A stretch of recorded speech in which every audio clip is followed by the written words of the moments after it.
Hi, my name's Joe with Focus on Christ. Welcome to the Focus on Christ podcast. I am super excited to be here with you today, and I hope you're ready to dive deep into the next of the 21 irrefutable laws. I am super excited about it, and we're going to get started here in just a second. Before we do, I want to make sure that you've been over to the Focus on Christ website recently. So if you haven't been over there recently, go over to www.focusonchrist.com. That's www.focusonchrist.com and check that out. We have a ton of new resources that have just been released on there, and I want to make sure that you have access to them. Let's go ahead and get started now with today's lesson. Today is episode number 18. That's episode number 18. Super excited for this one. Today's lesson will be coming out of the 21 Irrefutable Laws of Leadership by John C. Maxwell. Again, it's one of my favorite leadership books. As a leader, if you do not have this book on your bookshelf, then you are absolutely missing out on a real gem. John C. Maxwell is one of my mentors. I'm on the John Maxwell team, and just how he simplifies information and distills it down to give it to you in the simplest form possible is just awesome. So we're going to dive into some of this book today, and then we're going to look at it from a biblical standpoint. Now, you may have noticed if you've been listening to some of the older podcasts that our format is going to change a little bit. Changed over the last two episodes, and it's going to be changed in this one as well. We're going to a little bit of a shorter format. We're still going to take a look at everything from the biblical perspective. I'm going to do a little bit more teaching on the front end and then examine that teaching in the context of the Bible and see how I want to get a feel for that and see how you're liking that material versus a longer format. Either one of them I'm more than willing to do. I want to serve you guys the highest level possible though, and this seems like it might be a little bit of a better format. So just wanted to put that out there for you.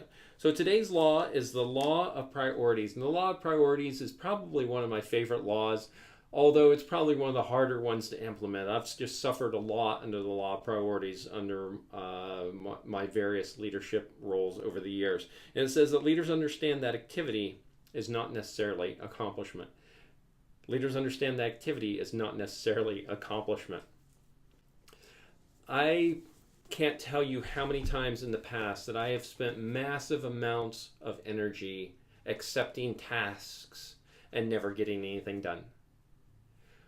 I am a very strong personality. On the DISC test, I am a 99D. It's almost a perfect 100. And so along with that personality type comes quite a bit of distrust until proven otherwise. I naturally distrust instead of naturally trust. And it's not necessarily a bad thing. It's just how I am wired, and I'm aware of it. And so I have things in place to compensate for that. I'm also very driven. I want to get it done. I have quite a high C too, which means I want it done the right way. I love my systems, I love my processes, and I want it to be done right. And I know that if I do it, it'll get done right, but if I delegate it to somebody else, it might not get done right, or might not get done the way I would do it.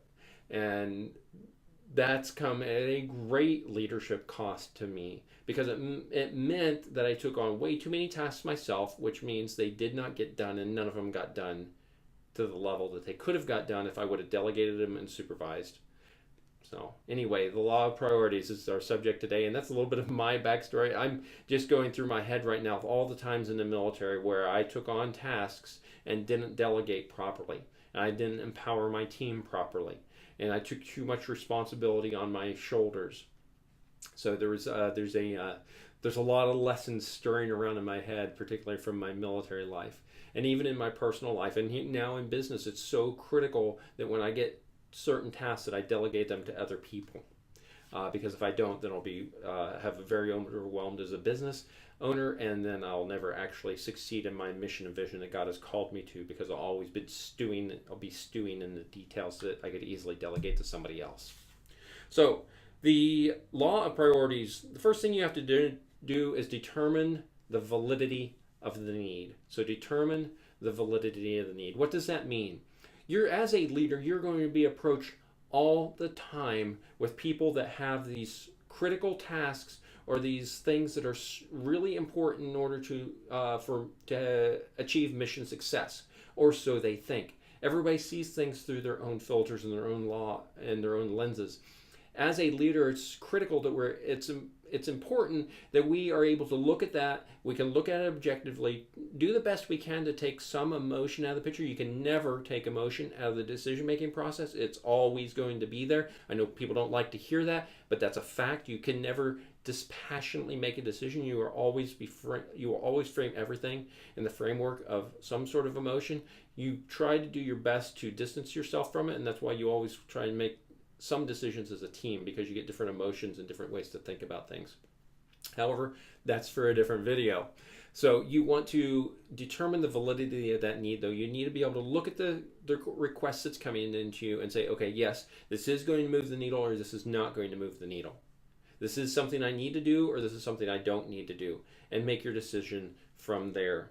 You need to look for leadership opportunities. So if someone comes to you and they bring a task to you and they say, oh, this needs to be done, and you're like, okay, I can see why this task is important to our mission success, and however, this would be a great task for this employee to do, or this VA to do, or this deacon to do, or this elder to do. This would be a great task for this other individual to do, and then learn how to delegate those things to the right people. So you're looking for that leadership opportunity in that situation. If you can empower somebody else and lift them in the process of accomplishing this new task that came to your plate, but you shouldn't be doing, even though you know it's important to the mission. If you can see a leadership opportunity in there and then maximize that to build up your team and to bring your team up another level, then not only are you actually accomplishing that task that's important to your mission,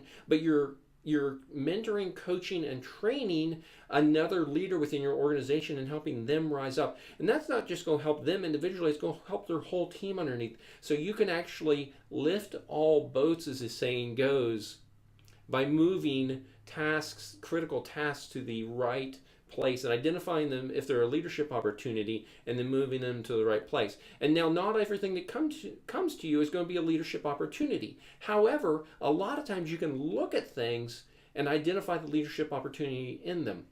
So maybe it's even a small task that needs to be done. You're like, okay, this needs to go way down the food chain, and you can still see a leadership opportunity there, and maybe you're able to coach and mentor and train that person down there, or maybe you're able to give it to a manager and see how that manager delegates it down and see how they develop their leadership skills, and so you can mentor across that way. So there's a lot of ways that you can look at how to manage these tasks.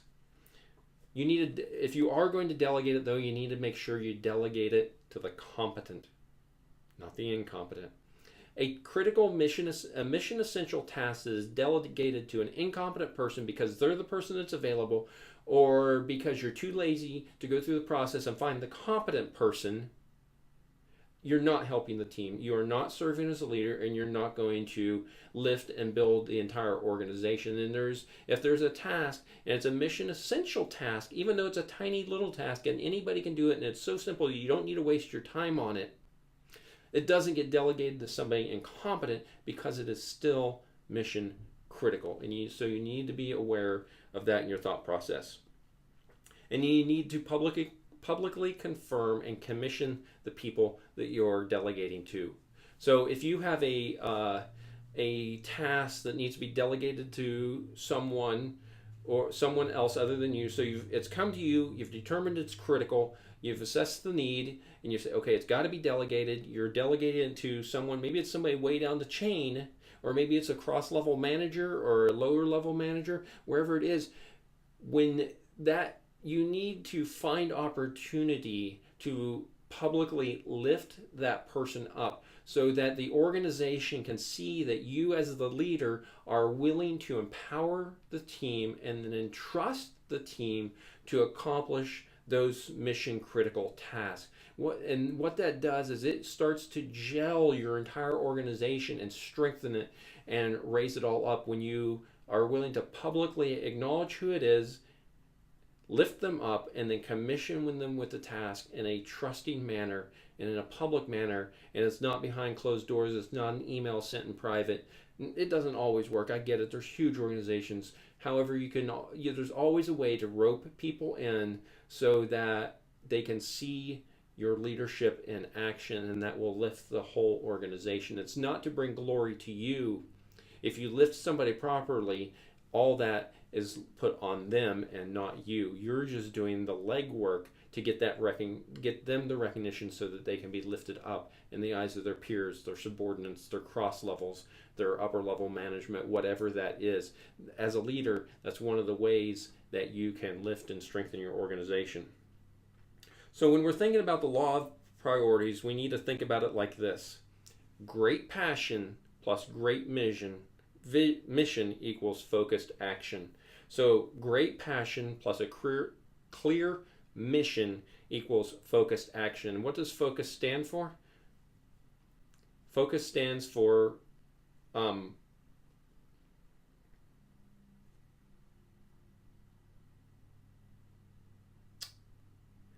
the acronym just left me, and I had it a minute ago, and I am super sorry for that.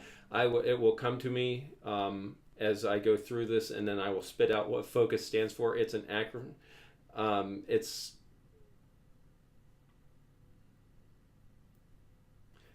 the last part's until success. It's one course until success. Anyway, so focus. You want to have focused action. So you want to stay focused on that until success. But it's great passion plus a clear mission equal focused action. So that's kind of the framework that we want to be looking at this passage that we're going to be looking at today. And today's passage it's a very short read, so this is going to be one of the shorter episodes, I think.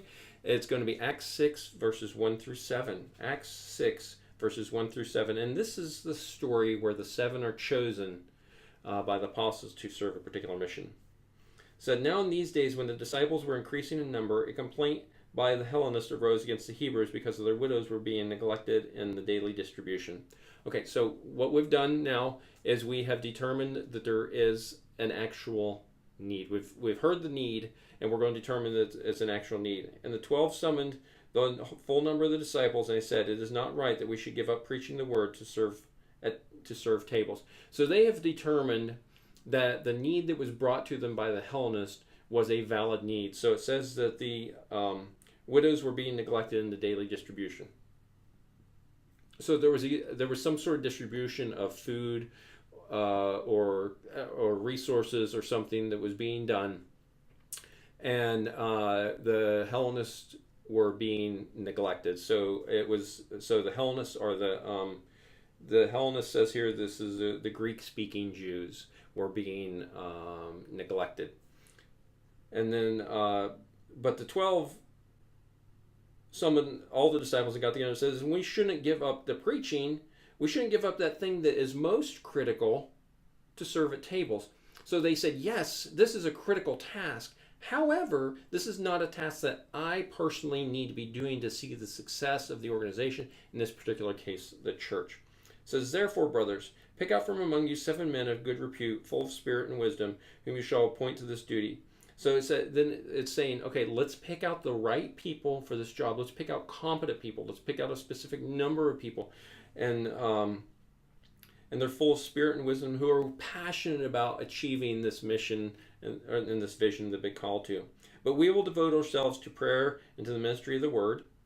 And what they said pleased the whole gathering. And they chose Stephen, a man full of faith and full of the Holy Spirit, and Philip and Prochorus and Nicanor and Timon and Paramenes and Nicholas, a proselyte of Antioch. And these they set before the apostles, and they prayed and laid hands on them. So they're giving them the commission. So they brought these men forward, and then they're giving them this commission. And the word of God continued to increase, and the number of disciples multiplied greatly in Jerusalem, and a great many of the priests became obedient to the faith. What we see as a result of this effective leadership process of the law of priorities is that because they enacted the law of priorities properly, they had good leadership, and then they used that leadership, they assessed those priorities, and then they delegated and commissioned these people in front of all of the disciples. They commissioned these men, and they lifted them up and said, you 7 are now responsible. And they list them here by name, which is pretty significant. and they gave them that job of overseeing, taking care of those Greek-speaking Jews, the Hellenists that were being neglected, the widows of the Hellenists that were being neglected. So that's a real awesome, real short example of the law of priorities and how it plays out. So the law of priorities says that leaders understand that activity is not necessarily accomplishment. In this particular story, the apostles could have taken on that responsibility, and the cost of that would have been a slower expansion of the kingdom of God, and that would never be acceptable. In your particular business, if you accept the wrong responsibilities and you do not delegate properly, you do not apply the law of priorities, your organization will slow, eventually stop, and then go backwards, because people will begin to suffer under your leadership, and they will begin to not trust you, and then they start fleeing like rats fleeing the sinking ship, and that would never be a good place to be. I hope that after this you have a much better understanding of the law of priorities and how to apply it in your particular walk, Christian walk, in your particular mission and vision as you're working into what God has called you to.